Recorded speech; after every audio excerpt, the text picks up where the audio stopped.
dipisah dengan politik. Agama tidak bisa dipisah dengan negara. Ini kesimpulan Al-Ghazali. Bapak-bapak, ibu yang dimuliakan Allah, saya sempat barusan saja baca disertasi doktor yang ditulis oleh Syekh Dr. Abdul Majid Ihsan Al-Gilani. Beliau ini ulama dari Yordan, Bilad Syam.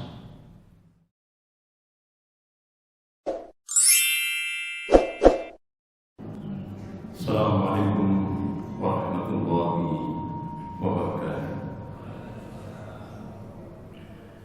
Innal hamdalillah nahmaduhu wa nasta'inuhu wa nastaghfiruh wa na'udzu billahi min shururi anfusina wa min sayyiati a'malina.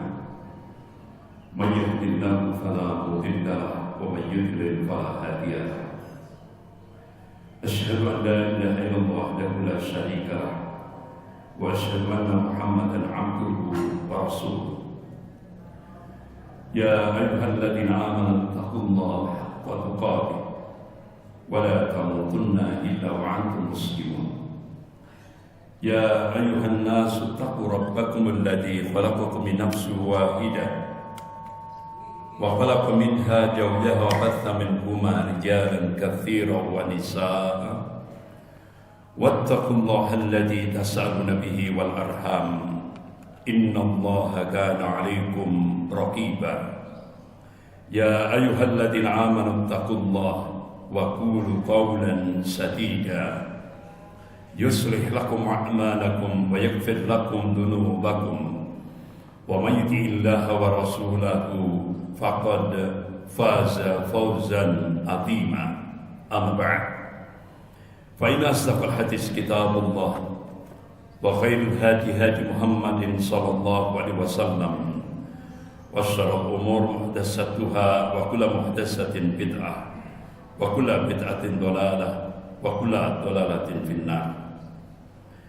Ma'asyiral muslimin rahimakumullah, puji dan syukur kita panjatkan kehadirat Allah Subhanahu wa taala yang atas rahmat, taufik serta hidayahnya kita masih diberikan nikmatul iman wal Islam. Semoga Allah Subhanahu wa taala senantiasa membimbing kita ke jalan yang lurus, yaitu jalan Shirathul Mustaqim. Dan semoga Allah Subhanahu wa taala senantiasa memberkahi dan merahmati kehidupan kita sampai kita menghadap kehadirat Allah penuh dengan ridho dan ampunannya. Amin ya rabbal alamin. Salawat serta salam semoga tetap tercurahkan pada Rasulullah sallallahu alaihi wasallam beserta keluarga, para sahabat dan pengikutnya yang senantiasa istiqamah dalam memperjuangkan syariahnya, dalam menegakkan sunnah-sunnahnya sebagaimana pemahaman para salafus saleh. Bapak-bapak, ibu-ibu yang dimuliakan Allah Subhanahu wa taala, pagi hari ini kita membahas tentang masalah umat, problematika umat yang sekarang benar-benar membutuhkan perhatian kaum muslimin, lebih khusus di Indonesia, yaitu tentang sejarah. Kenapa sejarah itu penting untuk disimak, penting untuk dikaji secara dalam? Karena bapak-bapak, ibu-ibu yang dimuliakan Allah, ketika kita memotret atau mengkaji kenapa sekarang kondisi umat seperti ini, itu jawabannya kita harus setback, kembali menengok sejarah. Karena dari situlah kita bisa menemukan jawaban yang komprehensif, menyeluruh, totalitas. Begitu juga ketika kita melihat sejarah masa lalu, ulama-ulama fikih itu memberikan satu penegasan kita butuh, yaitu fikih waqi'iyah. Artinya bagaimana kondisi kekinian itu perlu untuk menambah ketika kita melihat kenapa masa lalu seperti itu. Oleh karena itu, bapak-bapak, ibu-ibu yang dimuliakan Allah, ulama-ulama Ahlus Sunnah, di antaranya Al-Imam At-Tabari rahimahullah, begitu juga Ibnu Ishaq rahimahullah, Ibnu Sa'ad rahimahullah, menjadikan sejarah itu sebagai profesi ilmiah. Bahkan bapak-bapak, ibu-ibu yang dimuliakan Allah, kenapa Rasulullah SAW itu mengabarkan apa-apa yang akan terjadi sebelum yaumil qiyamah itu secara rinci sekali, tidak ada yang terlupakan. Itu bisa kita lihat dalam kitab Al-Bidayah wa Nihayah yang ditulis oleh Al-Imam Ibnu Katsir rahimahullah. Bahkan kitab itu sudah diterjemahkan dalam bahasa Indonesia, judulnya Huru-hara di Akhir Zaman. Kenapa itu kita harus, artinya kalau bisa kita miliki? Karena apa? Kita, apa yang akan terjadi sebelum yaumil qiyamah itu benar-benar hikmah yang paling besar yang bisa kita ambil supaya umat Islam ini tidak menjadi mangsa bagi musuh-musuhnya.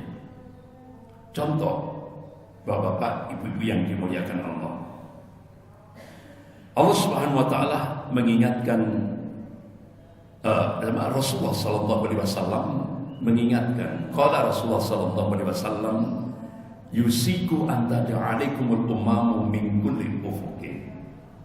Hampir-hampir kata Rasulullah, umat-umat kafir itu saling menyerang, saling ngajak-ngajak untuk menyerang kalian min kulli ufuqin, dari segenap arah, dari segenap penjuru. Kama tada'a al-akalatu al-qas'atiha. Kalian seperti makanan di atas nampan yang jadi rebutan orang-orang yang lapar.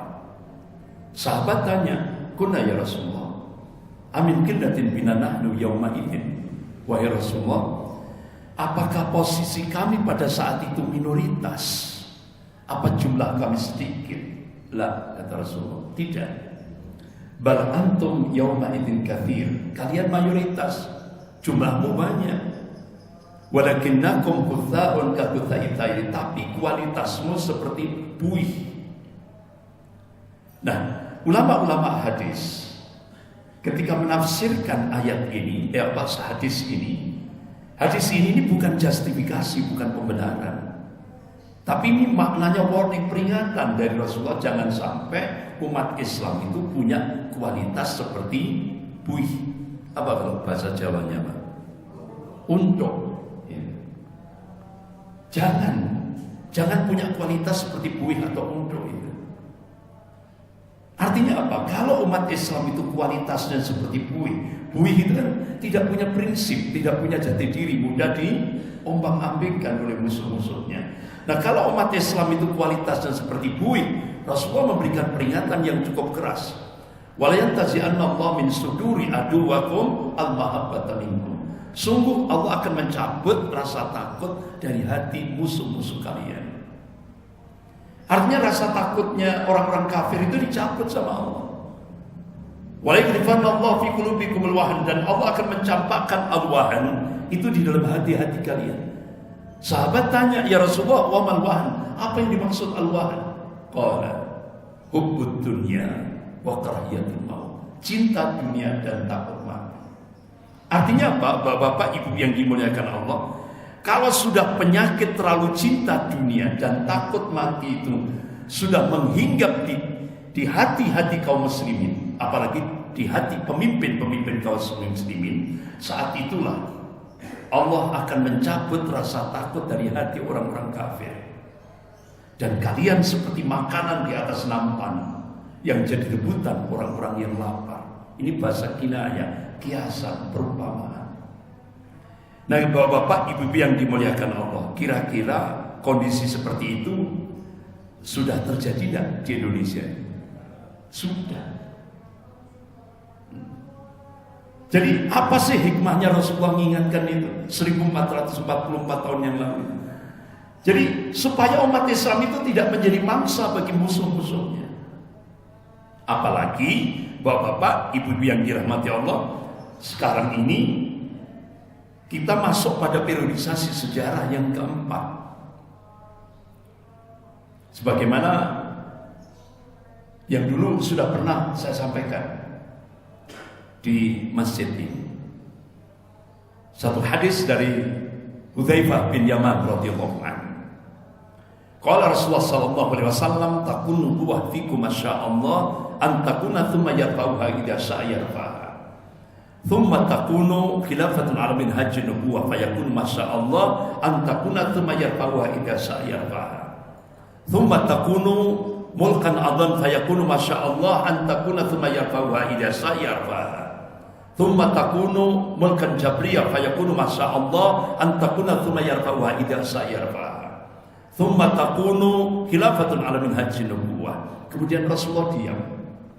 Ini hadis sahih rawahu Ahmad.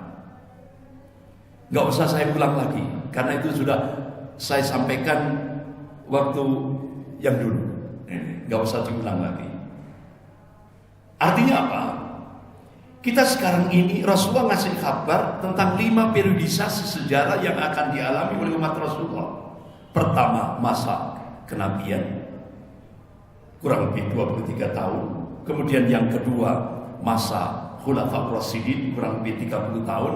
Kemudian masa Mulkan Adhan, Daulah Muawiyah, Abbasiyah, Utsmaniyah kurang lebih sekitar 1300 tahun. Dan sekarang kita ini hidup di masa periodisasi sejarah yang keempat, Mulkan Jabriyah. Kemudian nanti dilanjutkan fase kelima, periodisasi sejarah yang kelima, yaitu masa Khalifatullah Al-Mahdi, Imam Mahdi. Kita kira-kira nuntut enggak Pak? Kira sampai fase kelima ini. Karena diprediksi fase kelima itu 1500 Hijriah. Sekarang 1444, berarti kurang 56 tahun. Tinggal ngitung saja Pak. Sekarang Bapak umurnya berapa? Tinggal ngitung saja. Ditambahin 56 tahun nutut enggak? Gitu. Anggap saja nanti cucu-cucu kita, cicit-cicit kita nanti yang akan mengalami. Kita mungkin fase keempat ini. Jadi fase keempat ini, Bapak Ibu yang dimuliakan Allah, ini fase yang cukup berat dialami oleh umat Rasulullah. Bahkan dalam kitab Sahih Muslim bab Al-Fitan wa Asratus Sya'ah, benar-benar skopnya global. Ini ujian yang paling berat pada fase di mana kita hidup ini. Mulkan Jabriyah. Artinya apa? Seluruh dunia itu dipenuhi dengan Mulkan Jabriyah. Penguasa-penguasa diktator. Penguasa yang memaksakan kehendak bagi rakyatnya. Penguasa yang menyengsarakan rakyatnya. Ini kondisi keempat di mana kita hidup sekarang ini.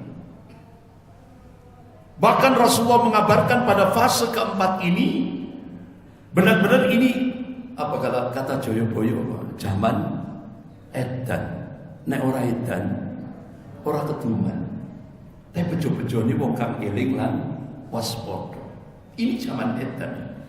Tapi menurut konsep Islam itu bukan zamannya yang gila, tapi orangnya yang gila. Dan sekarang ini banyak orang gila. Kalau tidak gila tidak dapat fulus, tidak dapat jabatan. Jadi harus gila dulu sekarang ini.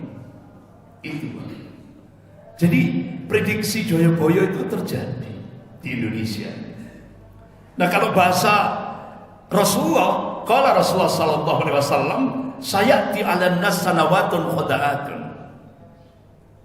Akan datang kepada kalian tahun-tahun yang penuh penipuan, tipu daya. Jadi yang hak dikatakan batil, yang batil dikatakan hak. Ini sudah terjadi enggak? Sudah. Orang yang amanah disingkirkan, bahkan tidak dihormati. Pengkhianat diberi kedudukan, diberi jabatan, bahkan dimulia-muliakan. Orang dungu itu orang bodoh, dimuliakan. Ulama dilecehkan. Apa kalau di Indonesia? Dikriminalisasi. Sudah terjadi tidak? Sudah. Bapak-bapak, ibu-ibu yang dimuliakan Allah. Bahkan yang lebih dari itu, kata Rasulullah, kalian nanti akan menyaksikan arwaibito. Apa arwaibito ya? Orang yang tidak paham din, tidak paham agama, tapi mimpin rakyat. Nggak paham agama, tapi mimpin rakyat. Wudhunya saja, setelah basuh muka langsung basuh kaki. Ini wudhunya. Saya bukan fitnah loh Pak, itu nyata. Karena banyak yang menyaksikan. Gitu. Banyak yang menyaksikan. Bahkan Profesor Din Samsudin, mantan pimpinan pusat Muhammadiyah, itu pernah memberikan statement, saya baru kali ini sholat duhur tidak khusyuk. Ini sholat duhur kan sirriyah, sir, itu nggak khusyuk. Apalagi sholat jahar. Bahkan pernah bapak-bapak, ibu-ibu yang dimuliakan Allah, satu saat ketika acara formal, Bu Khofifah gubernur, ya, dulu masih jadi menteri sosial, sekarang jadi gubernur, dulu menteri sosial. Bu Khofifah monggo jadi imam, coba. Wanita suruh jadi imam, astagfirullah. Gak ngerti din, tapi mimpin. Ini. Nah, Rasulullah mengingatkan, kalau sudah imaratus sufaha, orang yang tidak paham din itu mimpin, akan terjadi fasad, kerusakan dalam semua lini kehidupan. Sehingga mencarinya palsu, ijazahnya palsu, terus janjinya palsu, semuanya serba palsu. Ini yang terjadi. Akan terjadi fasad, kerusakan dari semua lini kehidupan. Dan ini sudah terjadi. Bapak-bapak, ibu-ibu yang dimuliakan Allah. Nah, yang paling mendasar pada periodisasi sejarah yang keempat ini, Allah mengabarkan dalam surah Al-Imran ayat 140. A'udzubillahi minasyaitonir rajim. Wa tilkal ayyam nudawiluha bainan nas. Wal ya'lamallahu alladziina aamanu wa yattakhidha minkum syuhada. Wallahu la yuhibbul dhalimin. Dan masa kejayaan dan kehancuran, masa kemenangan dan kekalahan, Allah pergilirkan di tengah-tengah manusia ini, supaya dari situ bisa diambil ibrah, pelajaran. Wa ya'lamallahu alladziina aamanu, dan Allah ingin menunjukkan bukti kebenaran ini pada hamba-hambanya yang amanu, yang beriman kepada Allah, yang muwahhid, yang mentauhidkan Allah. Wa yattakhidha minkum syuhada, dan Allah ingin menjadikan periodisasi sejarah yang keempat di mana kita hidup sekarang ini, sebagian mukmin akan dimatikan oleh Allah, gugur sebagai syuhada. Wallahu la yuhibbul dhalimin, dan Allah tidak mencintai orang-orang yang zalim. Sebagian mufassir menafsirkan wallahu la yuhibbul dhalimin, itu maknanya Allah tidak mencintai orang mukmin yang tidak mau berjihad di jalan Allah, berjuang di jalan Allah. Nah, bapak-bapak, ibu-ibu yang dimuliakan Allah, jadi fase keempat ini Allah mengabarkan dalam surah Al-Imran ayat 140 ini, sunnatut tadawul, pergantian kepemimpinan dunia dari golongan mukmin pada golongan kafir. Kira-kira nyata enggak? Sekarang ini kita dikendalikan golongan kafir. Benar enggak? Nyata. Dalam lingkup global sekarang ini Indonesia dicengkeram oleh Cina dan Amerika. Dua negara adidaya. Ini nyata. Ini nyata, bapak-bapak, ibu yang dimuliakan Allah. Nah, kalau kita sudah seperti ini dan Allah ini memberikan kabar, kira-kira golongan mukmin ini sebagai subjek apa sebagai objek? Objek. Ya. Contoh, Ini di depan. Ketika umat Islam di Indonesia ini sebagai objek, apalagi data menyebut bahwa media informasi seluruh Indonesia hampir 90% dikuasai oligarki. Oligarki itu siapa, Pak? Oligarki. Pernah dengar? Indonesia ini dijengkram oligarki. Siapa yang dimaksud oligarki? Cina.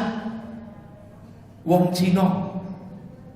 Indonesia ini dikuasai oleh orang Cina.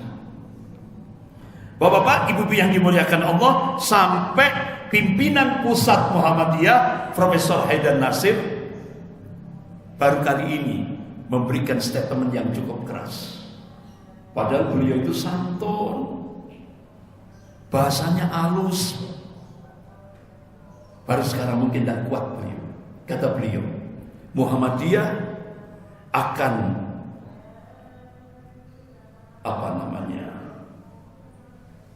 bukan sia-sia, tapi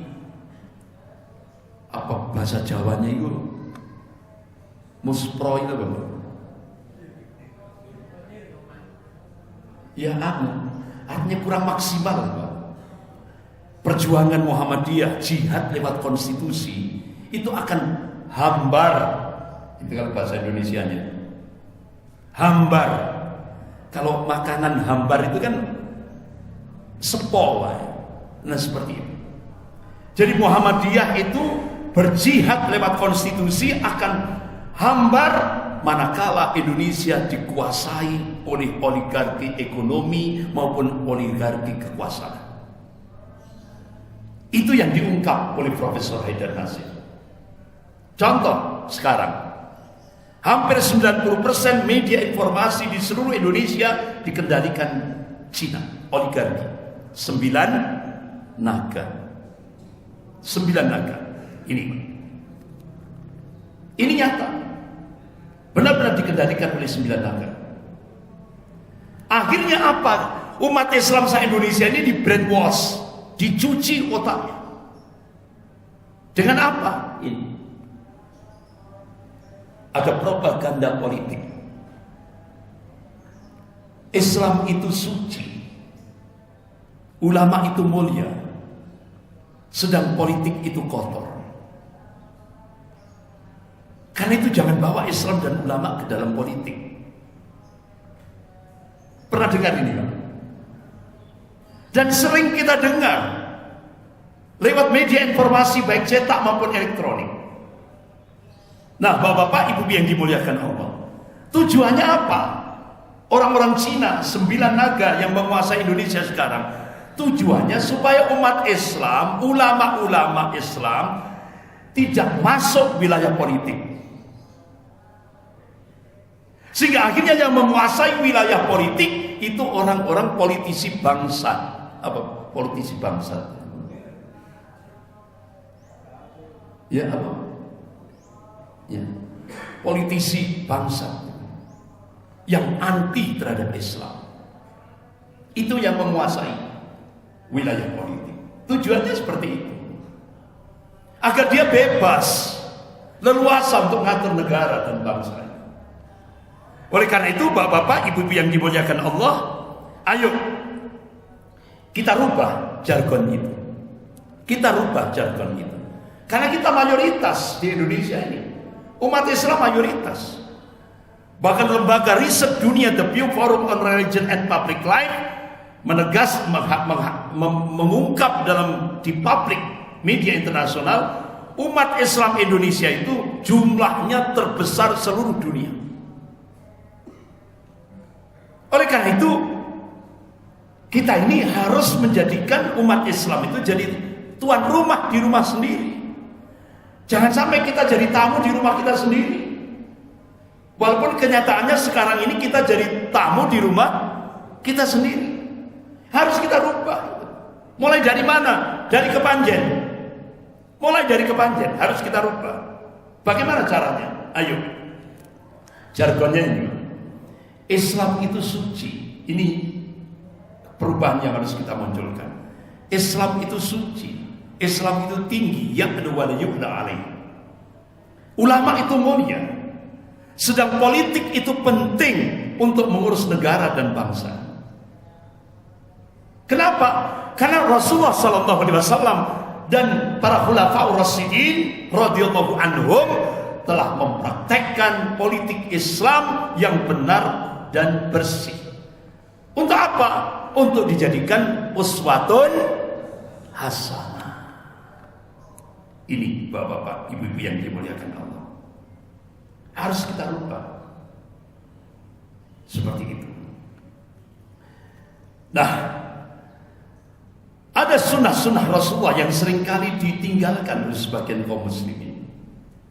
Yang pertama, seringkali kita mengenal Nabi Muhammad SAW itu sebagai Nabi dan Rasul. Tapi masih banyak yang belum mengenal betul bahwa beliau itu adalah seorang kepala negara ketika di Madinah Al-Munawwarah. Beliau seorang qadhi, hakim yang agung, dan beliau sebagai panglima perang. Coba bapak-bapak, ibu-ibu yang dimuliakan Allah, kalau kita buka sirah nabawiyah ketika Rasulullah di Madinah, Rasulullah itu hajinya sekali di Madinah. Ketika beliau berada di Madinah Al-Munawwarah, haji sekali, umrahnya dari beberapa riwayat hadis 3-4 kali. Jihadnya 72 kali lebih. Berarti kalau kita hitung sampai Rasulullah wafat 63 tahun, itu berarti per tahun Rasulullah itu sebagai panglima perang menghadapi orang-orang kafir Quraisy. Padahal kita disuruh oleh Allah Subhanahu wa taala untuk ittiba, mutaba'ah, ngikuti Rasulnya. Di Indonesia enggak. Padahal perintahnya kita disuruh ngikuti Rasul. Karena Rasulullah itu uswatun hasanah. Enggak. Kita di Indonesia mayoritas ini kadang hajinya berkali-kali, umrohnya berkali-kali, jihadnya minus. Ya itu. Ini sebagai muhasabah kita, introspeksi kita. Bapak-bapak, ibu-ibu yang dimuliakan Allah. Nah, sekarang yang kedua, sunnah yang kedua yang seringkali tidak diindahkan oleh kaum muslimin. Ketika daulah Islam itu terbentuk di Madinah Al-Munawwarah, pusat pemerintahan itu di masjid. Itu pada masa Rasulullah, di masjid. Dan Rasulullah menjadikan masjid sebagai markas militer. Tidak hanya sebagai tempat ibadah, markas militer, kantor pemerintahan. Berarti kalau Rasulullah menjadikan masjid sebagai kantor pemerintahan, boleh tidak berbicara politik di masjid? Sangat boleh. Karena ada contoh dari Rasulullah. Karena Rasulullah menjadikan masjid itu sebagai kantor pemerintahan. Rasulullah tidak pernah bangun gedung seperti kalau di Kepanjen di sebelah selatan ini, ya kan? Gedung kantor bupati, kantor DPRD. Tidak, Rasulullah semuanya di masjid. Jadi Rasulullah dan dilanjutkan oleh para khulafaur rasyidin radhiyallahu anhum menjadikan, artinya apa? Menjadikan masjid sebagai untuk kegiatan politik. Artinya apa? Sangat tidak betul kalau di masjid tidak boleh bicara politik. Sangat tidak betul. Karena Rasulullah di atas mimbar masjid, Rasulullah menyampaikan pesan-pesan politik. Contoh, qala Rasulullah sallallahu alaihi wasallam al-jamaah was-sam'a wat-ta'ah wal-hijrah wal-jihadu fisabilillah. Ini 5 perintah harian Rasulullah di depan para sahabatnya. Ini bisa kita jadikan sebagai muhasabah yaumiyah, harian. Sudahkah hari ini kita hidup berjamaah? Sudahkah hari ini wasam'a, kita mendengarkan apa yang diperintahkan oleh Allah dan Rasulnya? Sudahkah hari ini kita mentaati apa yang diperintahkan oleh Allah dan Rasulnya? Watta'ah wal hijrah, sudahkah hari ini kita hijrah di jalan Allah? Wal jihadu fi sabilillah, sudahkah hari ini kita berjihad di jalan Allah? Ini bisa, ini perintah politik, bisa kita jadikan sebagai muhasabah yaumiyah. Itu disampaikan di atas mimbar masjid oleh Rasulullah di Madinah Al-Munawwarah. Ini salah satu contoh. Bapak-bapak, ibu yang dimuliakan Allah. Tapi realitas kenyataan di lapangan, banyak umat Islam itu alergi politik. Bahkan kalau ada ustadz di masjid ngomong politik, pasti tidak akan diundang lagi. Itu benar enggak? Rata-rata seperti itu. Ya. Kenapa itu bisa terjadi? Karena dampak dari penjajahan 350 tahun.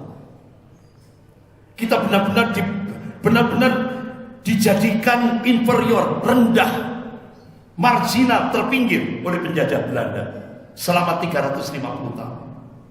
Sehingga akhirnya benar-benar nancap pada pemikiran umat Islam dampak dari penjajahan itu. Jadi masjid itu tempat ibadah. Kalau bicara politik itu urusannya penjajah. Masjid itu cukup untuk ibadah. Ini Pak, sampai sekarang. Bahkan sampai akhirnya karena sekarang kesadaran umat Islam di seluruh Indonesia pasca 212 itu sudah mulai bangkit. Akhirnya KPU ketakutan, KPU, Komisi Pemilihan Umum ketakutan. Akhirnya mengeluarkan aturan di masjid tidak boleh berbicara politik. Hanya untuk umat Islam. Kenapa? Kalau umat Islam berbicara politik di masjid, Pak, otomatis Pak, yang menguasai pemerintahan ini adalah mayoritas umat Islam yang punya ilmu. Bukan seperti sekarang. Sehingga akhirnya peraturan ini hanya difokuskan untuk umat Islam. Sementara Luhut bin Sarpanjaitan sama koordinator oligarki yaitu James Riyadi yang punya Universitas Majong di Malang, di Tidar Malang itu berbicara politik di gereja boleh, oleh KPU boleh. Orang Kristiani berbicara politik di gereja boleh. Kenapa? Tujuannya supaya menguasai pemerintahan di Indonesia ini. Sementara umat Islam tidak boleh, supaya umat Islam tidak masuk ke wilayah politik. Itu Pak, tujuannya seperti itu. Jadi umat Islam yang mayoritas di Indonesia ini dikadali. Apa dikadali itu? Dihapusi.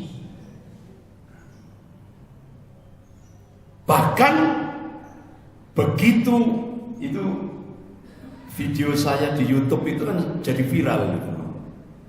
Ketika dulu kan pernah saya ungkap hadis dari riwayat Imam Abu Dawud, itu jadi viral. Sampai ketika saya tabligh akbar di Kalimantan, di Sumatera Barat, di Sulawesi, itu saya ditanya panitianya, ini Ustaz ya? Iya itu yang saya sampaikan. Wah, akhirnya jadi viral kan itu. Akhirnya KPU akan menunda pemilunya. Tidak 2024, mau ditunda sampai 2026. Kenapa? Saya waktu itu di video yang viral itu kan di YouTube, itu saya sampaikan, ini Rasulullah sudah mengabarkan nas-nas syar'i, insya Allah 2024 berdasarkan kajian ulama-ulama ahli sunnah tingkat dunia, bahkan ada istimewa ulama seluruh dunia, ada pertemuan di Timur Tengah, semua mendoakan insya Allah Allah akan munculkan 2024 pemantik awal kebangkitan Islam global. Allah akan munculkan dari arah timur, yaitu Indonesia. Geger Pak, geger. Sampai-sampai saya didatangi 6 penyidik dari Mabes Polri datang ke rumah. 6 penyidik dari Mabes Polri. Saya digugat dengan ancaman 10 tahun penjara. Akhirnya ya saya menyampaikan, loh, masa kita tidak boleh menyampaikan hadis? Ya, menyampaikan hadis tidak boleh. Akhirnya sudah 6 penyidik tadi istilahnya gagal. Saya tidak ada delik hukum. Apa yang saya sampaikan itu ada nas syar'inya, ada ayat dan hadis yang sahih. Akhirnya juga gagal. Bahkan terakhir sebelum Ramadan kemarin saya digugat lagi oleh buzzer istana dengan pasal berlapis. Saya dituduh makar terhadap negara dengan hukuman maksimal 10 tahun penjara. Langsung saya datangi ke Bareskrim. Saya datang ke Bareskrim. Apa pertanyaan terakhir dari penyidik dari Bareskrim? Ustadz, ini apa pernyataan pribadi? Loh. Coba diputar lagi videonya. Hanya diputar lagi sama penyidik di Bareskrim. Apa yang saya sampaikan saya tidak mengurangi dan saya tidak melebihi. Itu hasil istimewa ulama seluruh Indonesia di Hotel Sentul Bogor. Saya hadir waktu itu. Kemudian dibacakan konferensi pers di kantor Majelis Ulama Indonesia Pusat oleh Kiai Haji Muhyiddin dan Kiai Dr. Anwar Abbas. Beliau ketua MUI sekaligus pimpinan pusat Muhammadiyah. Akhirnya apa yang terjadi? Penyidik ini tadi keluar sebentar koordinasi sama atasannya, balik lagi, Ustadz, undangan yang saya kerahkan ke rumah itu boleh enggak diminta lagi? Kenapa, Pak?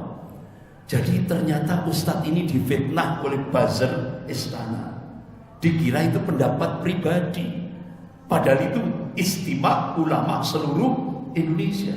Akhirnya Ustadz ini anggap saja kosong, tidak ada penyidikan. Langsung pulang. Tapi sebelum pulang saya tanya, Pak penyidik, apakah boleh saya melakukan gugatan balik kepada buzzer istana? Tidak bisa Ustadz. Buzzer istana itu dilindungi oleh negara, digaji oleh negara. Astagfirullah. Berarti negara ini memelihara geng kejahatan untuk merusak bangsa dan negara ini. Akhirnya sudah saya tinggal pulang. Tapi sebelum saya pulang, saya masih digodet lagi sama penyidiknya. Ustadz, doakan saya mau sekolah lagi untuk naik pangkat. Jaluk tunggu. Ya wis tak tungakno. Astagfirullah. Padahal waktu itu saya berangkat ke Bareskrim itu kondisi sakit. Waktu saya kesini dulu itu kan saya masih sakit. Saya 9 bulan sakit. Masih sakit sehingga sempat ketika naik ke truk di Bareskrim itu sampai jatuh, tapi alhamdulillah langsung ditangkap oleh teman saya. Jadi itulah, jadi bolak-balik saya dipanggil itu, tapi ternyata tidak ada delik hukum. Tapi saya baru tahu infonya, ternyata buzzer-buzzer rupiah itu dipelihara oleh negara, digaji oleh negara. Bahkan Dr. Rizal Ramli itu mengungkap untuk gaji penista-penista Islam ini yang dilindungi oleh negara ini, itu sudah negara sudah menyerahkan duit itu sudah 1,29 triliun sejak 2014 untuk gaji itu tadi Ade Armando, Abu Janda, Denny Siregar, Eko Kontadi, Rudi Kamri, apalagi siapa lagi, Habib Kribo, ya kan? Itu bahasan itu. Sehingga akhirnya Bejorka itu kan nama aslinya Bejo. Bejorka, itu bahasa Polandianya Bejorka, karena dia domisilinya di Polandia. Itu bongkar, Pak, ngungkap. Ternyata kamu itu memberi makan anak istrimu itu dari pajak umat Islam se-Indonesia. Tapi kerjaanmu itu menghina Islam. Jadi ditampar wajahnya di dunia maya oleh Bejorka. Jadi itu. Bapak-bapak, ibu yang dimuliakan Allah. Jadi dalam perspektif Islam, kita tidak boleh memisahkan agama dengan politik. Tidak boleh. Karena kita memisahkan agama dengan politik, itu sama saja kita menjauhkan umat Islam dari Al-Quran dan As-Sunnah. Bapak-bapak, ibu yang dimuliakan Allah. Bagaimana ulama-ulama Ahlus Sunnah? Ulama-ulama Ahlus Sunnah ketika memberikan pembahasan tentang siasat syariah atau politik Islam. Contoh, bapak-bapak, ibu-ibu yang dimuliakan Allah. Ternyata ulama-ulama Ahlus Sunnah, salah satu diantaranya Syekhul Islam Ibnu Taimiyah rahimahullah, itu menulis kitab siasat syariah. Dan kitab ini disarah oleh Syekh Muhammad Al-Utsaimin rahimahullah. Bahkan syarahnya sudah diterjemahkan dalam bahasa Indonesia, judulnya Politik Islam. Itu bisa kita beli di toko-toko buku Islam, banyak. Nah, bapak-bapak, ibu yang dirahmati Allah, bagaimana Syekhul Islam Ibnu Taimiyah melandasi kitab yang ditulis oleh beliau ini? Apa landasannya? Beliau menjadikan landasan surah An-Nisa ayat 58 dan 59. Allah berfirman, A'udzubillahi minasyaitonir rajim.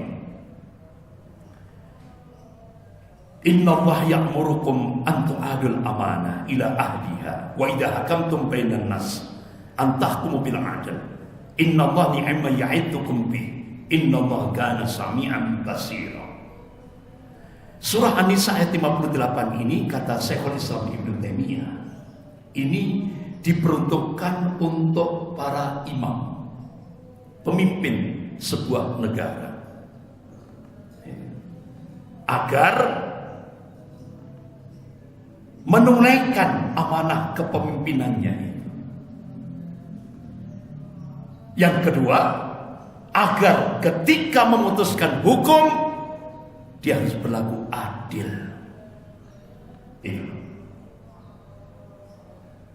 Makanya bapak-bapak, ibu yang dirahmati Allah, kenapa Rasulullah sallallahu alaihi wasallam mengingatkan pada umatnya, qala Rasulullah sallallahu alaihi wasallam, kullukum ra'in wa kullukum mas'ulun an ra'iyati.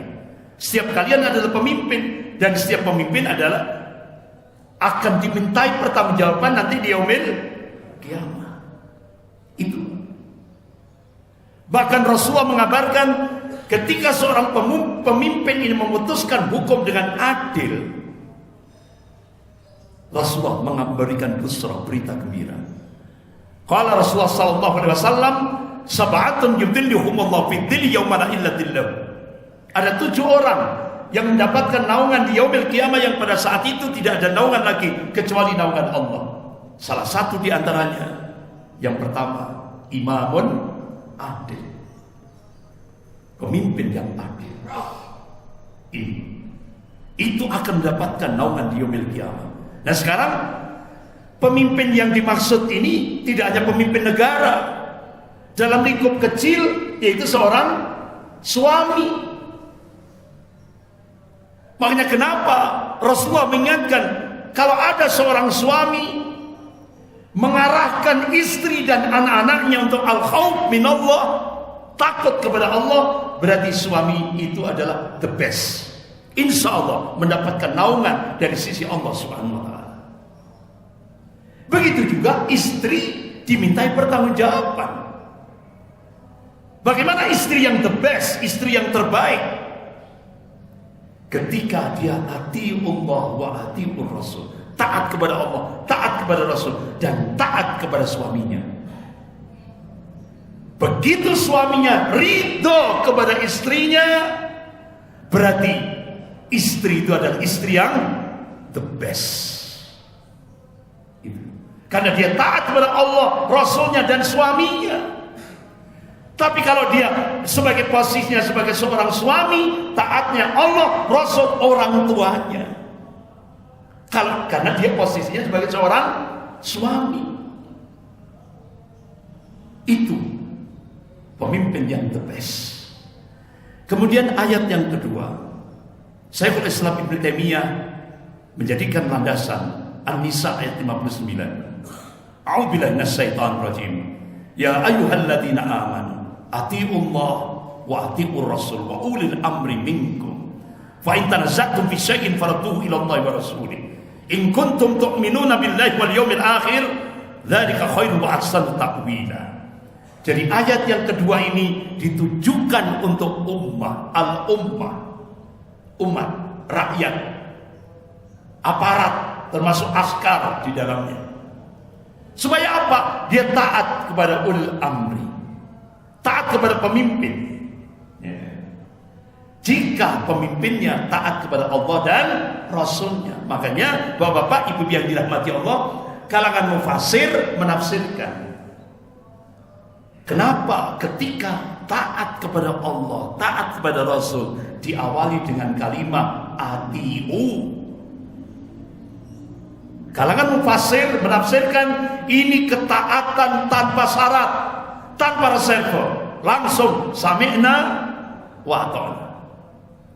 Tapi begitu masuk pada wa ulil amri minkum, taat pada ulil amri di antara kalian, tanpa diawali kata kalimat atiu, berarti ketaatannya ada syaratnya.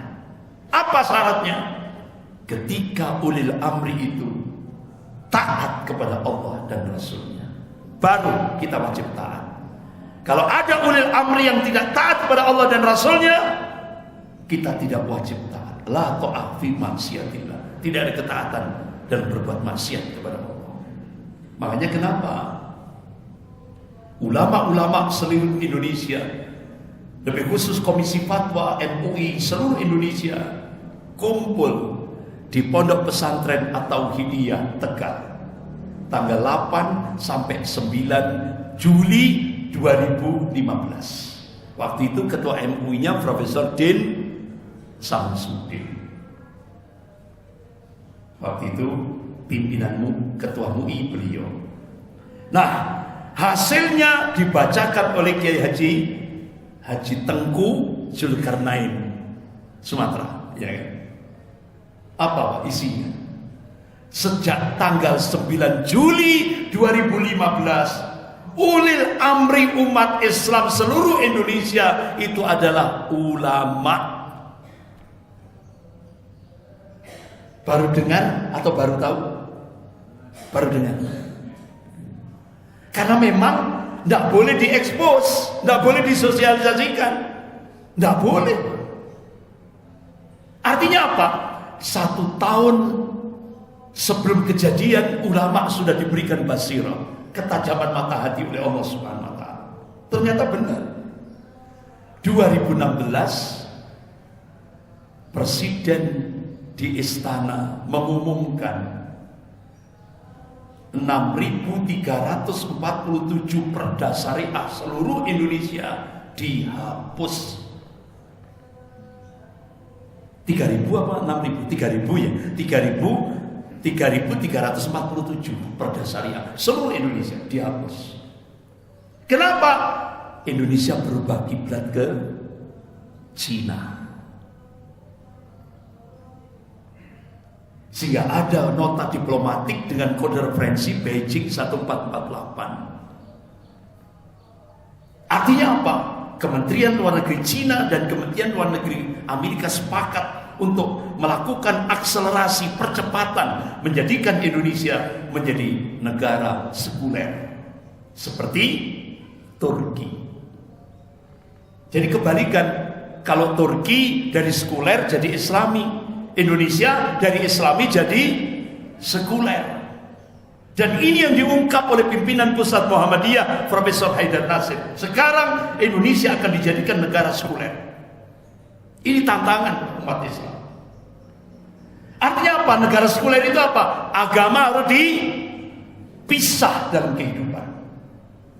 Agama hanya cukup pribadi saja, tidak boleh dibawa dalam kehidupan berbangsa dan bernegara. Makanya jangan kaget Menteri Pendidikan dan Kebudayaan Pak Nadiem Makarim meluncing roadmap pendidikan nasional 2020 sampai 2035. Tidak ada lagi agama, dihapus agama. Sehingga saya sering di video yang viral itu saya mengucapkan 15 tahun ke depan tidak menutup kemungkinan keluarga-keluarga muslim akan menyekolahkan putra-putrinya ke pondok pesantren. Jadi siap-siap pondok-pondok pesantren akan surplus. Karena apa? Lembaga pendidikan nasional sudah dihapus pendidikan agama. Sehingga akhirnya Muhammadiyah, Majelis Ulama langsung tanya kepada Mendikbud, apakah generasi Indonesia 15 tahun ke depan ini akan dijadikan generasi ateis, anti Tuhan, anti agama? Tidak ada jawaban.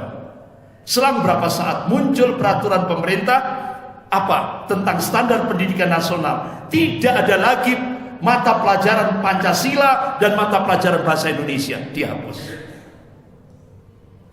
Kemudian muncul lagi undang-undang pemerintah, peraturan pemerintah kalau dasar nomor 34. Mahasiswa, mahasiswi boleh melakukan free sex, seks bebas, tanpa diikat oleh pernikahan. Syaratnya suka sama suka. Ini negara ini Pak. Ini dampak Indonesia berubah kiblat ke Cina. Ini resmi negara. Akhirnya, oleh karena itu Bapak-bapak, Ibu yang dimuliakan Allah, siap-siap lembaga-lembaga pendidikan Islam, pesantren, madrasah, siap-siap nanti akan surplus. Karena nggak mungkin keluarga-keluarga Muslim akan menyekolahkan putra-putrinya ke lembaga pendidikan nasional, karena agama sudah ini. Bapak-bapak, Ibu yang dirahmati Allah. Makanya kenapa sejak 9 Juli 2015 ulil amri umat Islam adalah ulama. Bahkan Profesor Din Samsudin menegaskan fatwa ini mengikat umat Islam seluruh Indonesia. Artinya apa? Ulama masih menyelamatkan akidah umat Islam seluruh Indonesia, bertanggung jawab menyelamatkan akidah umat Islam seluruh Indonesia. Ini Bapak-bapak, Ibu yang dimuliakan Allah. Makanya kan sampai sekarang mungkin Bapak-bapak, Ibu-ibu lihat biodatanya saja nggak ketemu, ya kan? Jadi sekarang ada kebijakan umat Islam tidak boleh pakai politik identitas. Politik identitas itu apa? Kita itu berpolitik tidak boleh pakai Islam, tidak boleh. Tapi kalau memalsukan identitas itu boleh. Bahkan sekarang ketika ini sekarang gonjang-ganjing gugat ya kan kepalsuan ini ya kan. Akhirnya ternyata kita itu dikadali. Ternyata parlemen yang sekarang ini 200 lebih dikuasai kader komunis sudah menggolkan undang-undang Omnibus Law. Artinya apa? Di dalam undang-undang Omnibus Law yang masuk legislasi di legislator di DPR, pemalsu ijazah itu tidak dikenakan pidana. Boleh, Pak. Bahkan barusan saja ditandatangani tentang undang-undang keamanan pribadi. Tidak boleh digugat. Walaupun itu digugat sampai keringetan, Pak. Tidak ada undang-undangnya. Sudah ditandatangani sudah. Keamanan pribadi. undang-undang keamanan pribadi. Sudah. Jadi orang lain tidak boleh gugat pribadinya orang lain, tidak boleh. Itu sudah ada undang-undang. Sebelum ini tadi, kan sekarang masih persidangan itu kan, masih persidangan kan. Belum persidangan belum selesai sudah dibuat undang-undang. Karena kenapa bisa terjadi? Karena mayoritas parlemen sekarang kader komunis. Tapi yang penting rakyat sudah menggugat. Itu sudah menunjukkan amar ma'ruf nahi mungkar.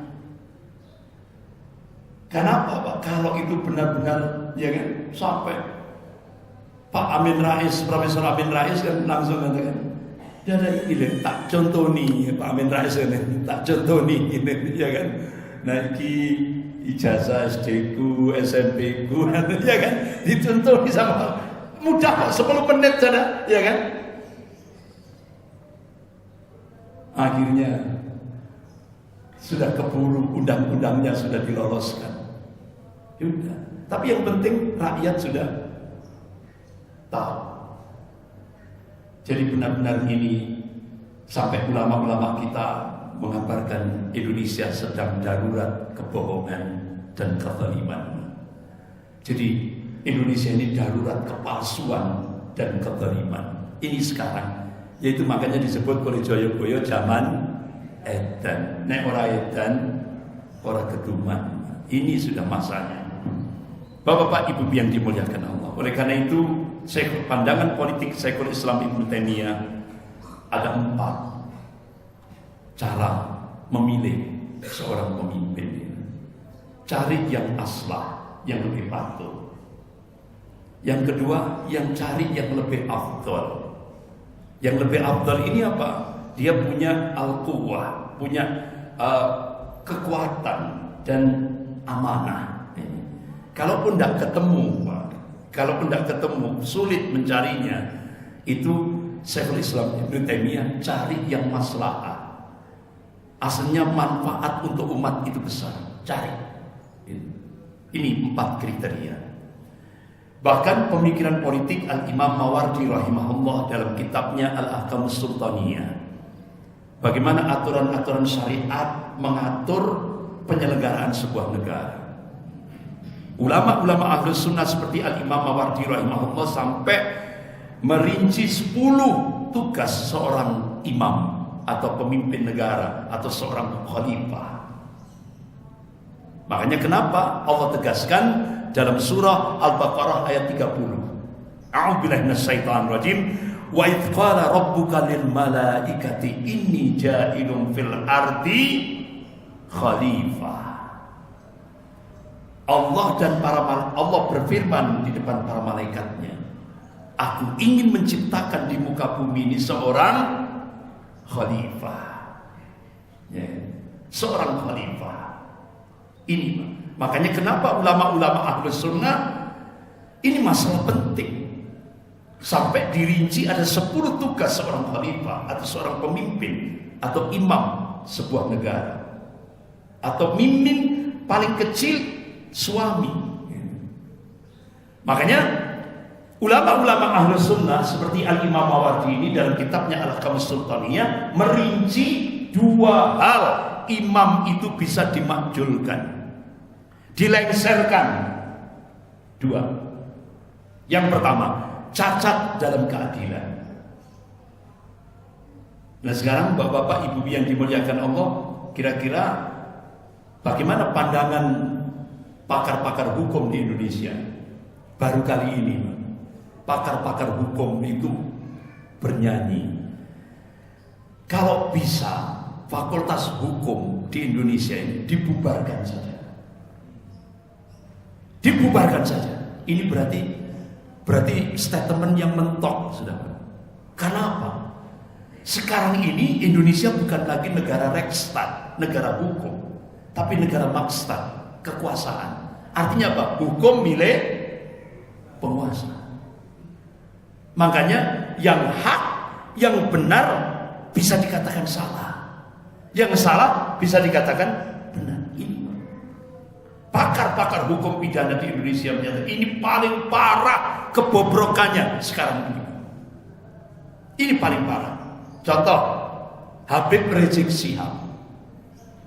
Itu kan gara-gara pelanggaran prokes, protokol kesehatan, waktu penyambutan beliau di Bandara Soekarno-Hatta, kemudian waktu pernikahan putrinya, beliau dikenai sanksi 50 juta rupiah denda karena kerumunan. Akhirnya beliau bayar 50 juta rupiah. Sementara titik-titik, ya kan? Saya kira titik-titik sudah tahu ya, karena ini kode etik, Pak. Sementara titik-titik melakukan pelanggaran yang sama, mengumpulkan orang dan dalam kunjungan kerja ribuan orang kan tidak dikenakan sanksi.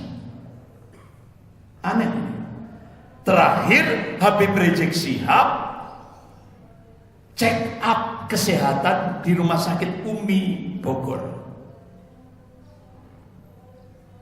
Langsung oleh Kapolres Bogor, ditopang oleh Wali Kota Bogor, Habib Rizik Syihab kena delik hukum pidana. Kaget kita, Pak. Saya tiap bulan rutin kontrol kesehatan di Rumah Sakit Islam Aisyah, Jalan Sulawesi. Nggak pernah itu kena delik hukum pidana. Bapak-bapak kalau kontrol ke rumah sakit atau puskesmas, pernah nggak dikenai delik pidana? Nggak pernah kan?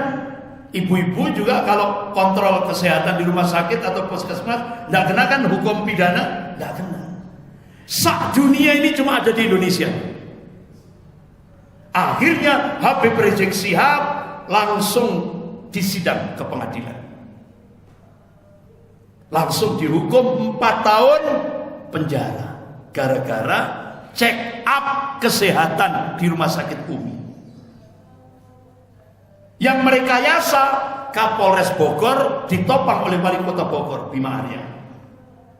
Akhirnya begitu diputus 4 tahun penjara, Habib Rizik Syihab menengadahkan kedua tangannya, ya Allah. Beliau doa mubahalah, dan doa mubahalah beliau itu viral di media sosial. Apa yang terjadi? Hakim yang memutuskan 4 tahun penjara sakit keras sampai sekarang. Akhirnya keluarganya minta maaf pada keluarga Habib Rizik Syihab. Kapolres Bogor mati duluan. Kena jantung koroner kalau benar itu. Wali Kota Bogor dia sampaikan di depan wartawan, hidup saya hancur berantakan.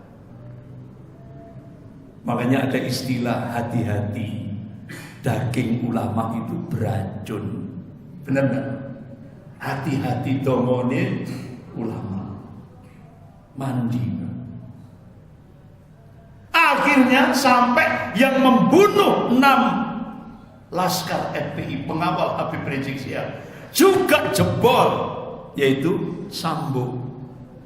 Ya kan?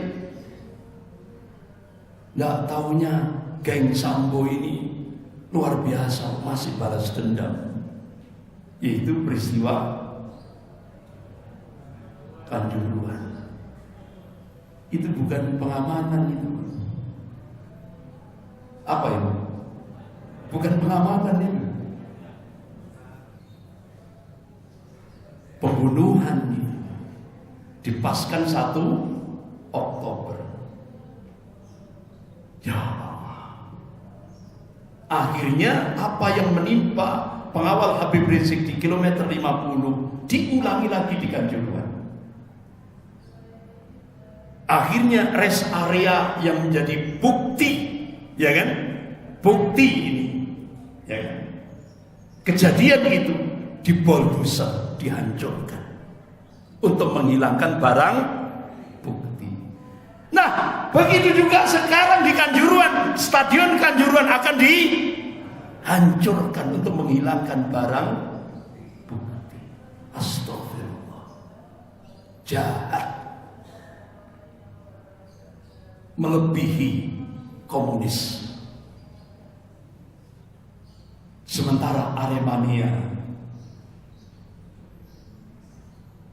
beberapa pengurus-pengurus Aremania, coba kita saksikan. Sudah tidak bersatu lagi, tidak kompak. Karena ada gerilya. Gerilyanya pakai apa, Pak? Gerilya. Ini ratusan korban.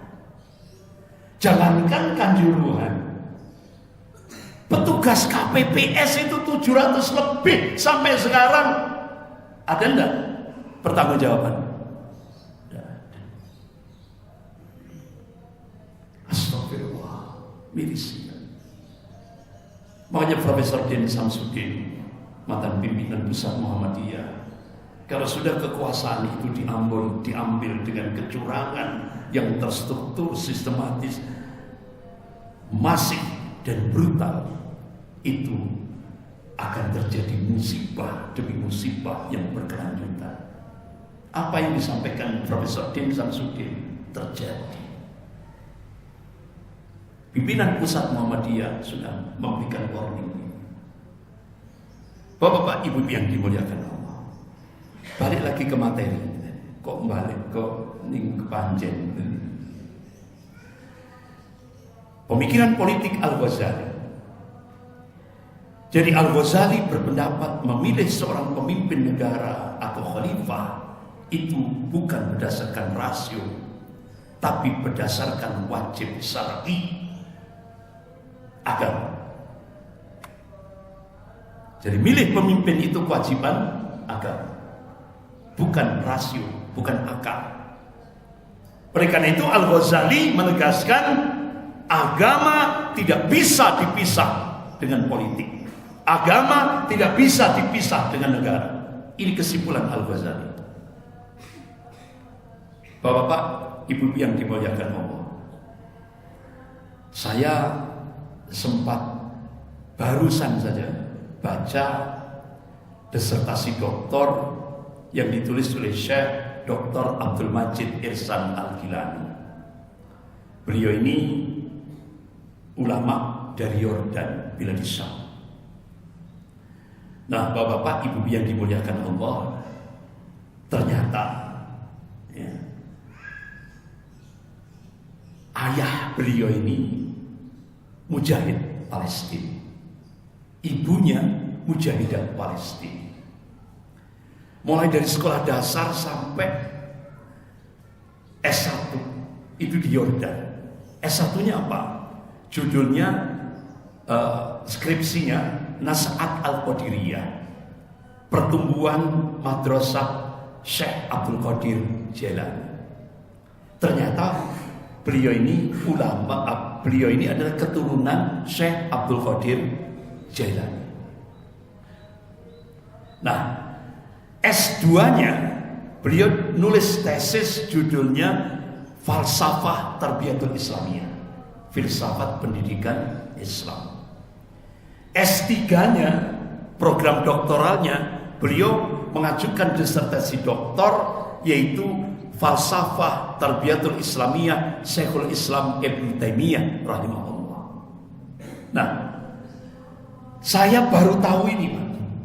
Ketika saya baca, ternyata beliau ini menulis karya ilmiah tentang Falsafah Tarbiyatul Islamiyah. Dapat hadiah nominal 1 dari 128 penulis karya ilmiah tentang falsafah Tarbiyatul Islamiyah seluruh dunia. Beliau dapat penghargaan nominasi 1 dari Al-Farabi International Award tahun 2008. Jadi karya ilmiahnya beliau ini dapat rekomendasi dari Universitas Islam Madinah Al-Munawwarah. Ulama-ulama Madinah memberikan rekomendasi. Nah, bapak-bapak, ibu yang dimuliakan Allah, ternyata selama ini kan saya itu tahunya Al-Ghazali itu sufi, Syekh Abdul Qadir Jailani sufi. Bahkan bapak-bapak kalau di kampung-kampung itu kan biasanya ada, bapak sering dengar ini, ila hadratil Mustafa Syekh Abdul Qadir Jailani Al-Fatihah, gitu kan? Jadi yang kita dengar, yang kita lihat itu sufi. Ya Allah, ternyata info itu salah. Begitu saya baca karya ilmiah beliau yang dapat rekomendasi dari Universitas Islam Madinah Al-Munawwarah, ternyata Syekhul Islam Ibnu Taimiyah ketika beliau menghadap Imam Al-Ghazali sangat takdim sekali, memuliakan sekali. Bahkan Syekhul Islam Ibnu Taimiyah kalau memanggil Al-Ghazali itu dengan sebutan Abu Hamid Al-Ghazali.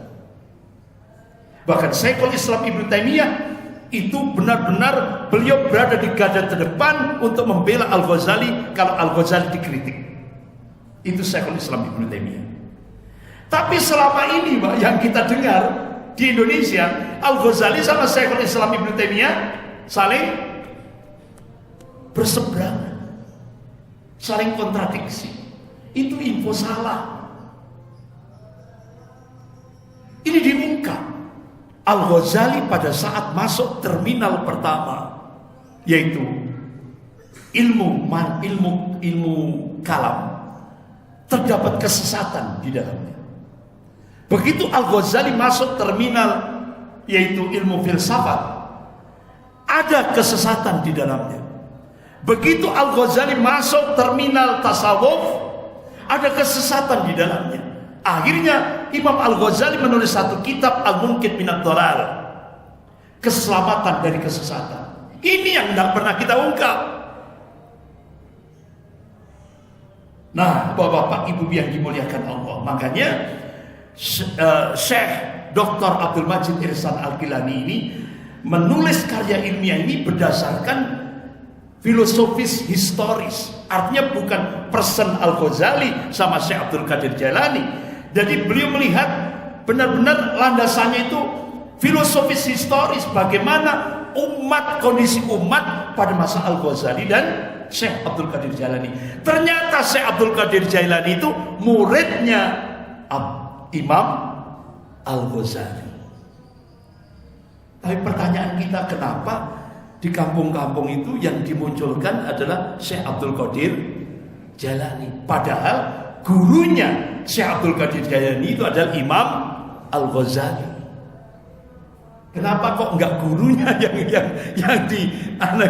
yang dimunculkan, tapi muridnya?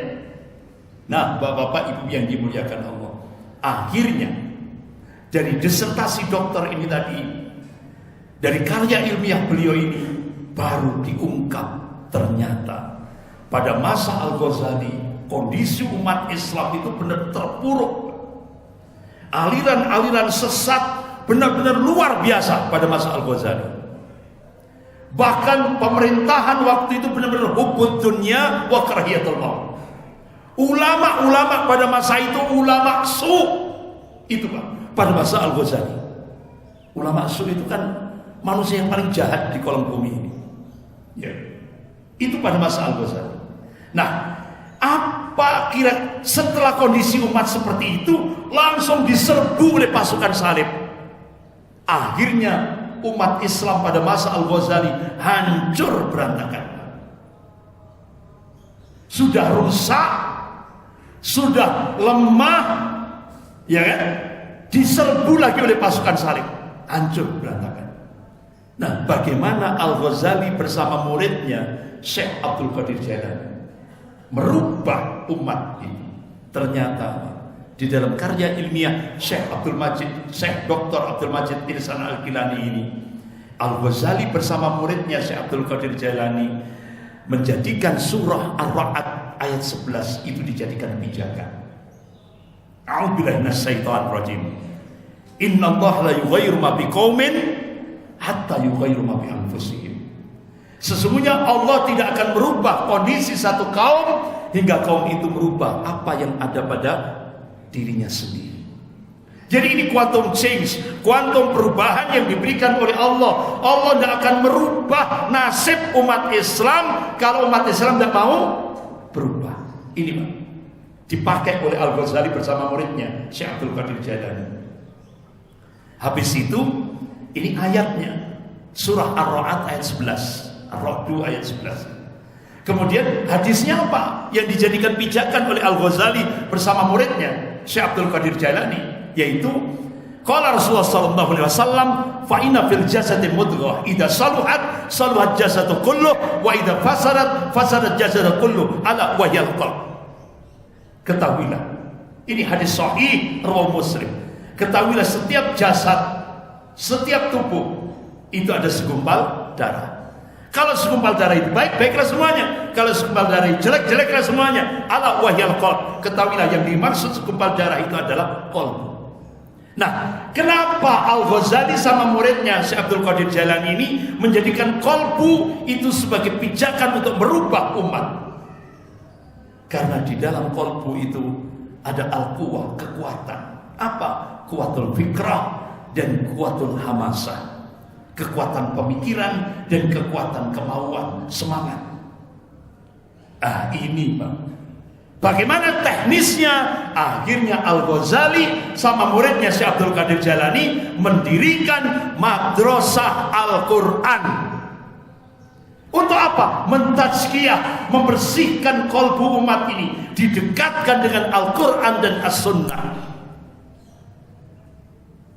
Setelah 50 tahun lahirlah Salahuddin Al-Ayyubi rahimahullah. Kita baru tahu setelah ditulis oleh Syekh Dr. Abdul Majid Ihsan Al-Gilani. Ternyata karya terbesar Al-Ghazali dan muridnya Abdul Qadir Jailani melahirkan Salahuddin Al-Ayyubi rahimahullah, panglima perang kaum muslimin yang berhasil menghancurkan pasukan salib dan merebut kembali kiblat pertama kali kaum muslimin, Masjidil Aqsa. Baru dengar sekarang apa baru? Iya Pak, baru dengar.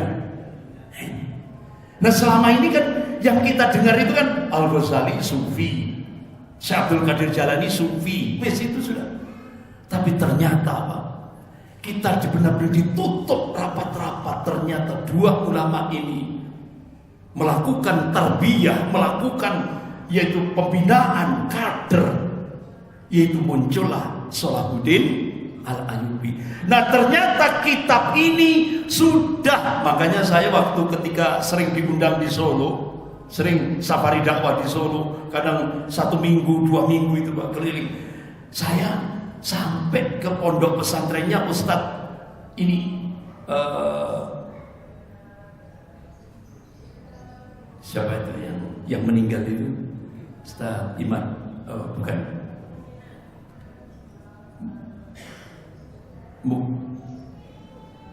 Siapa? Bukan, ada yang di pondok pesantren Ibnu Abbas itu. Ustadz siapa? Dokter, beliau dokter. Gitu. Beliau meninggal kena COVID, gitu. Kena COVID waktu itu. Jadi itu dipasang di pondoknya. Di pondoknya. Jadi saya waktu itu belum connect gitu. Beliau pasang flyer, pasang poster. 2 ulama yang menghasilkan Salahuddin Al-Ayyubi, Al-Ghazali dan Syekh Abdul Qadir Jailani. Waktu itu saya belum connect ini. Begitu saya baca karya ilmiah Syekh Dr. Abdul Majid Ihsan Al-Gilani baru tahu.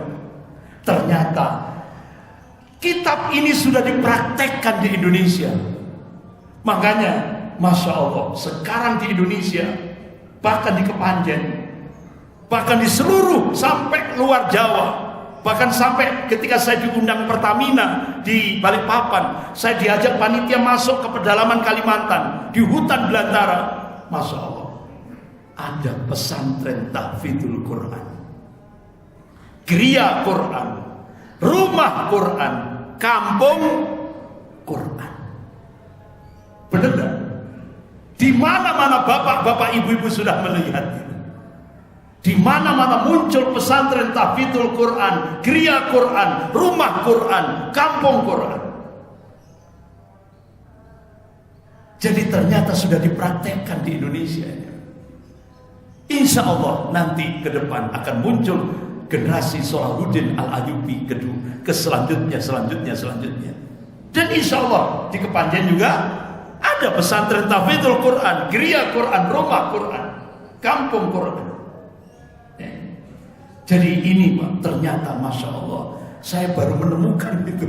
Jadi baru tahu,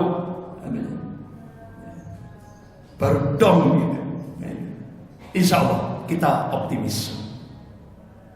Makanya kenapa saya seringkali Syekh Abdul Qadir, Syekh Abu Bakar Al-Awawidah, yaitu Rabithah Ulama Palestina, itu sampai melakukan kajian tentang kitab-kitab yang ditulis oleh ulama-ulama dulu.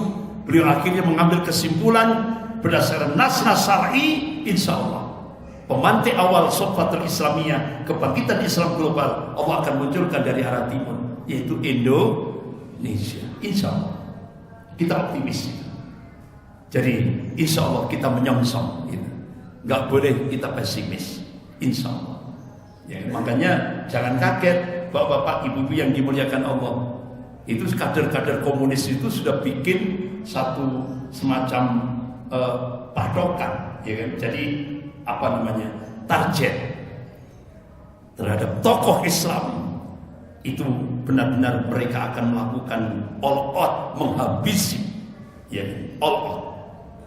Contoh, Bapak Ibu kan sudah dengar, untuk menghabisi Anies Baswedan itu sudah disiapkan 300 triliun. Sementara Bapak Gatot Nurmantio, mantan Panglima TNI, Jenderal Purnawiran Gatot Nurmantio, dalam sebuah seminar untuk beli Indonesia, itu Cina hanya cukup menyiapkan 50 triliun untuk memberi kepada ketua umum parpol. Nah sekarang untuk Pak Anies Baswedan 300 triliun. Berarti Pak Anies dengan Indonesia lebih bahaya Pak Anies. Ini luar biasa target beliau. Makanya mudah-mudahan Allah melindungi beliau ya. Kenapa? Saya kemarin itu sempat was-was karena beliau pada saat di bundaran HI itu kan tanpa pengawalan gitu kan, bebas gitu ya. Saya khawatir namanya kader-kader komunis itu kalau kan segala macam cara digunakan ya kan, membunuh pun tidak masalah. Kader-kader komunis itu, mereka tidak ingin tokoh Islam itu akan memimpin Indonesia. Makanya Cina menyiapkan 300 triliun untuk menghabisi Pak Anies Baswedan. Nah sekarang sudah mulai bermunculan. Siapa yang pertama kali menghabisi Pak Anies Baswedan? Ketua KPK, Pak Firly. Makanya wartawan senior Pak Asari Usman itu mengatakan, nah kita bersyukur muncul sudah salah satu tokoh, salah alat yang digunakan untuk menghabisi Pak Anies Baswedan. Akhirnya Masya Allah Pak Anies Baswedan benar-benar bermain cantik, ya kan, bermain cantik. Kan hari Senin mau ditangkap, itu hari Senin itu sudah disiapkan untuk ditangkap, ya kan? Padahal Badan Pemeriksa Keuangan BPK itu sudah mengumumkan 3 kali, benar-benar 3 kali diperiksa oleh BPK, tidak ada satupun tindak pidana korupsi, tidak ada. Tapi kenapa ini KPK begitu ngeyel ingin memasukkan Anies kepada ke penjara? Karena apa? Dia model polisi, tangkap dulu, pasalnya belakangan. Yang penting ditangkap dulu. Ya, jadi seperti itu. Tapi alhamdulillah Pak Anies setelah dideklarasikan hari Senin waktu itu, pas upaya penangkapan nggak jadi kan oleh Nasdem. Setelah dari Nasdem, Pak Anies langsung ke Petamburan, berkunjung ke Habib Rizik Syihab. Habis itu ke Yapto. Ya, Yapto kan pemuda Pancasila, dan di pemuda Pancasila di Jakarta itu kan gudangnya preman-preman, ya kan. Nah ini, jadi bermain cantik. Habis itu langsung ya, jadi Pak Anies benar-benar elegan. Bahkan ulama-ulama Jawa Timur, ulama-ulama tapal kuda, Lora Khalil yang Kiai As'ad Allahumma yarham, ya kan, di situ Pondok Asbagus, dan beberapa ulama-ulama tapal kuda, ulama-ulama Madura berangkat ke tempat Pak Anies Baswedan. Artinya apa? Semua ulama mendoakan mudah-mudahan beliau diberi keselamatan. Ya. Jadi mereka tidak ingin tokoh Islam akan memimpin Indonesia ini sampai disiapkan 300 triliun. untuk menghabisi beliau. Jadi bapak-bapak, ibu-ibu, ayo sisipkan dalam doa-doa kita, ya Allah selamatkan Indonesia, selamatkan pemimpin-pemimpin Islam. Karena kita gantungan kita tinggal hanya, jangan tinggal, hanya Allah saja, ya kan? Gantungan kita hanya Allah saja. Karena kita diyakinkan sama Allah, wa man nasru illa min indillahil azizil hakim. Kemenangan itu datangnya dari Allah yang Maha Perkasa lagi Maha Bijaksana. Dan Allah berjanji, wa kana haqqan alaina nasrul mu'minin. Kewajiban kami membela, memenangkan golongan mukmin. Insya Allah kita wajib optimis. Insya Allah golongan mukmin pasti dimenangkan oleh Allah Subhanahu wa taala. Jadi biasanya Pak, kalangan mereka itu biasanya kalangan merah itu biasanya sudah di atas angin gitu. Tapi kata Allah, tunggu tanggal mainnya. Insya Allah Allah menangkan golongan mukmin. Kita harus optimis. Saya kira gitu Bapak-bapak, Ibu yang dimuliakan Allah.